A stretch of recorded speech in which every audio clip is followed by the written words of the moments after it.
What's up, guys? Jordan here from hardcoremixing.com. Wanted to share some tips with you today about buying gear for your studio because it's really hard not to get gas with all of that really nice expensive gear out there. And G.A.S stands for Gear Acquisition Syndrome, and that's when you get really crazy about being obsessed with buying all the fanciest, nicest gear and everything new that you see you've got to have, and you think it's going to make your recordings and your mixes sound so much better.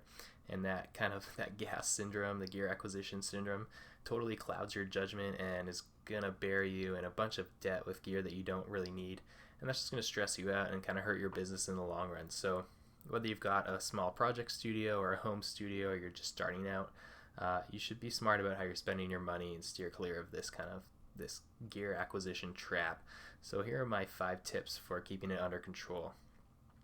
Alright, number 1, start with the basics. So take some time to really figure out what you actually need to cover the things that you're going to be doing most often in your studio. So for example, if you're only going to be recording one track at a time, let's say a guitar or bass track or vocal track just by itself each time, you don't need to have a 4-channel or an 8-channel high-end preamp unit. It just doesn't make sense. Get one good preamp to start, and then if you find that you need a couple extra channels just for rare occasions, then buy something cheaper to cover those channels. You don't need to have the top end for every single input channel. Start with just one high quality one and then add to it as you go. Alright, number 2, choose versatile mics. In my opinion, you can easily make an entire record with just a handful of affordable mics. An SM7B is going to rival or even beat, a $3,000 condenser mic. And I'm saying that because I owned a U87, which cost about three grand, and then I bought an SM7, and I ended up using it way more than the U87. It usually won on a shootout. So I sold the U87 and kept the extra couple $1,000 and spent it on something more useful. When you're just starting out or you're limited on funds, you just doesn't make sense to buy certain boutique, high-end mics that are only useful for, 1 or 2 cases. So yeah, grab an SM7B or something similar, and then a couple SM57s, and then you've got your bases covered for pretty much any track in a pinch. And that's 3 mics that you can have all together for under $500 if you buy them used. And that leads me to point number 3, which is buy used.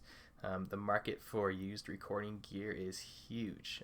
You can check out Kijiji in your city, Craigslist, and my favorite one is the gearsluts.com secondhand classifieds. There's like dozens or hundreds of new pieces people are posting every single day there. Really high-end stuff a lot of the time, and I've bought tons of gear through there and saved a lot of money that way. So don't run out and buy something new as soon as you think of it. Keep an eye on these different sites, and in my experience, usually without fail, what you're looking for is going to come up somewhere used if you are patient enough. So that's a great way to buy. You save a lot of money that way. And the good thing about buying high-end used analog gear is that it's going to retain its value for a long time. So for example, if you buy a used high-end preamp that's worth $1,000, chances are if you need to sell it a couple years down the road, you're going to be able to sell it for almost the exact same price, if not the exact same price. So that's a huge advantage of buying used. It's a good investment, especially if we're talking high-end analog gear. It's not really going to decline in value that much.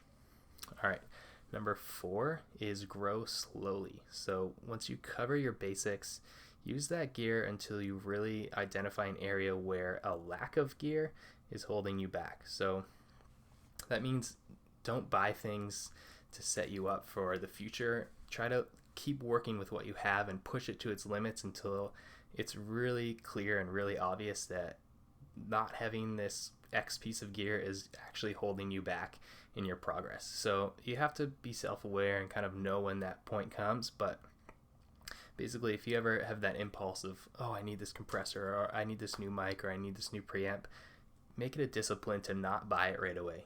Sit and make yourself use what you have for a couple weeks, and usually that kind of emotional consumer impulse will start to die off, and then you'll really be able to see clearly and decide, okay, yeah, I really do need this. I'm being held back in my work, or no, I don't really need that. Turns out I'm getting along just fine.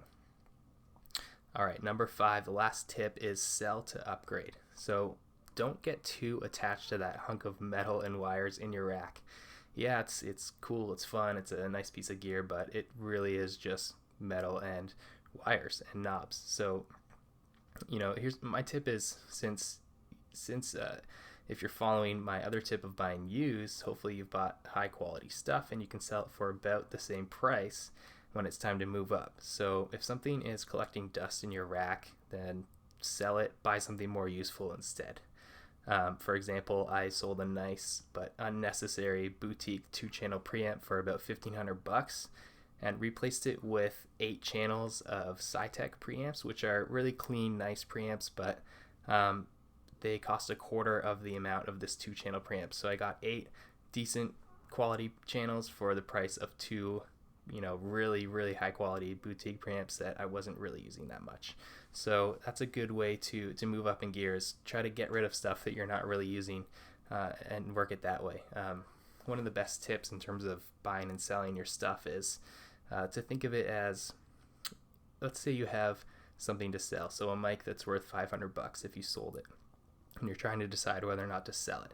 The question to ask yourself is, if I had $500 in my pocket, would I buy this mic or this piece of gear? And if the answer is no, then you should probably sell that piece of gear. So that's a great way to think about it.